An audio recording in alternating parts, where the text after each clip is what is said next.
Hi, this video is designed to help you to use the Remote Assessment Guide.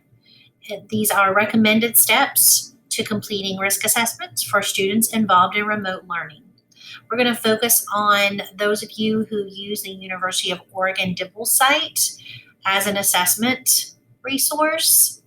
This document outlines which schools those are. So there are two easy CBM sites.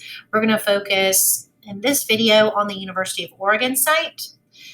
These are the schools involved that use this as a risk assessment. All elementary schools use it for their math risk assessment. Intermediate schools use the reading and math assessment.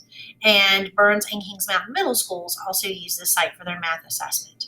The student assessment link, it can be found in ClassLink. So if you have students navigate to their ClassLink, this is what that icon looks like for Easy CBM.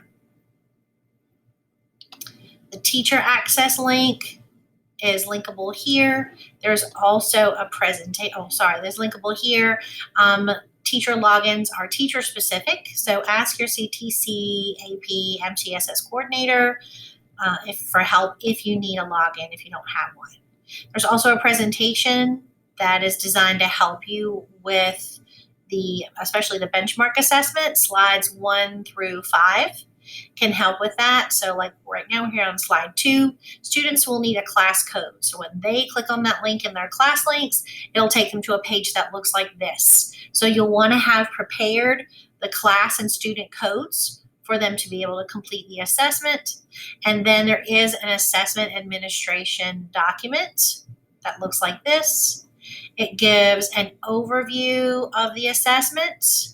And then it also gives assessment administration guide. So you would want to first go over the overview with the students, and then you would want to use the administration guide on the day of the assessment. Okay, so just a few links or example resources there for that we'll refer to as we go through the guide. All of those resources can be found on the MTSS website on the Risk Assessment Resources page.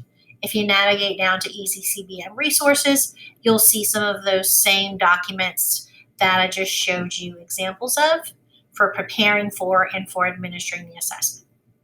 So let's go to the remote assessment and walk through that as if we are going to be administering an Easy CBM reading or math assessment.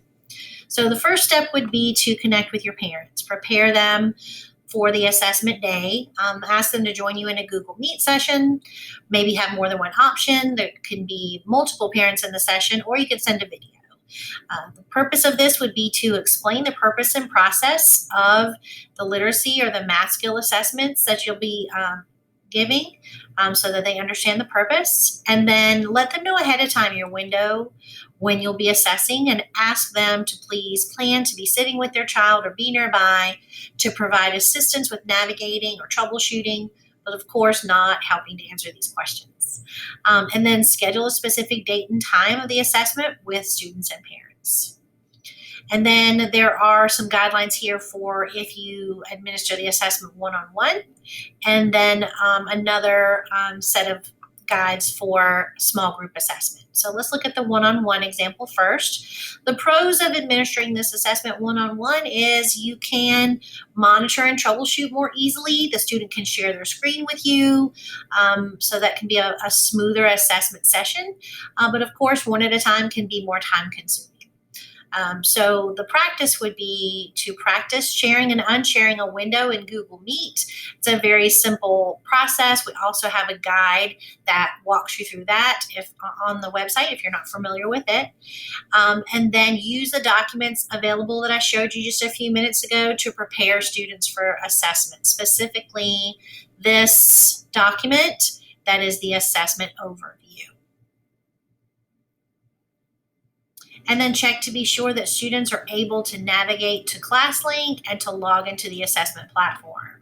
So make sure they're able to go to ClassLink, they know what icon to click on, they're able to navigate there, they know their class code and their student code so that they're able to log in. And then during administering the assessment, direct students to open a new tab and share the window with the assessment view with you so that you can follow along and help them troubleshoot if needed. Have students navigate to ClassLink and log into the assessment platform. Read the available assessment script for the assessment. So we refer to that in this document. The second or third page are the directions for assessment administration. Observe the student completing the assessment, and then check your score report to see that the student has completed the assessment. That's just a tip to, if you see the score there, you know you're able to collect the data and can end the session.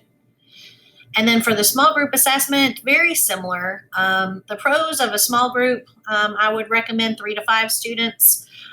It's less time consuming, of course, to administer to a group at a time, but it may not be as easy to troubleshoot, especially if multiple students have difficulty. That can make for a little bit of a rough assessment session. So it just depends on how well prepared they are, how comfortable they are, or even the age of the students might help you dictate whether it needs to be a smaller or a little larger group. So just as in the one-on-one situation, use the documents available to prepare students for the assessments. Check to be sure they're able to navigate to ClassLink, log into the assessment platform, have their class codes, and they'll be ready to go on the day of the assessment. Then direct students, during the assessment, direct students to open a new tab, navigate to ClassLink, and log into the assessment platform you're using. They wouldn't share a window with you because you've got multiple students in the session. Then read the assessment script for the assessment. Allow students to complete the assessment and be available for questions and troubleshooting help. If I would recommend them writing that in the chat, would probably be a little less distracting. If you have younger students, they may need to just unmute themselves and ask you questions. If it is an ISIP assessment, which it's not, so we'll ignore that, and then check the score report at the end to see if the students have completed the assessment. That's just a tip so that you know that they did indeed complete the assessment and you can see the data. So collecting assessment data remotely like this is not an easy task. There's no simple way to do it, but we tried at least to provide some tips and some guidance for how you might go about collecting that data remotely. If you have ideas that you think would be better suited to your teachers or to your students, or how you collect this data, that is certainly a flexible and allowed for you to make changes as you see fit. We just wanted to provide a resource to help you to be able to collect data at the beginning of the year and through the year to monitor students that are indicating risk. So I hope this was helpful. If you have any questions, please email me at ggold@clevelandcountyschools.org or call me at 8087. I'll be happy to help in any way I can. So thank you for all that you do. Wish you the best of luck and have a great day.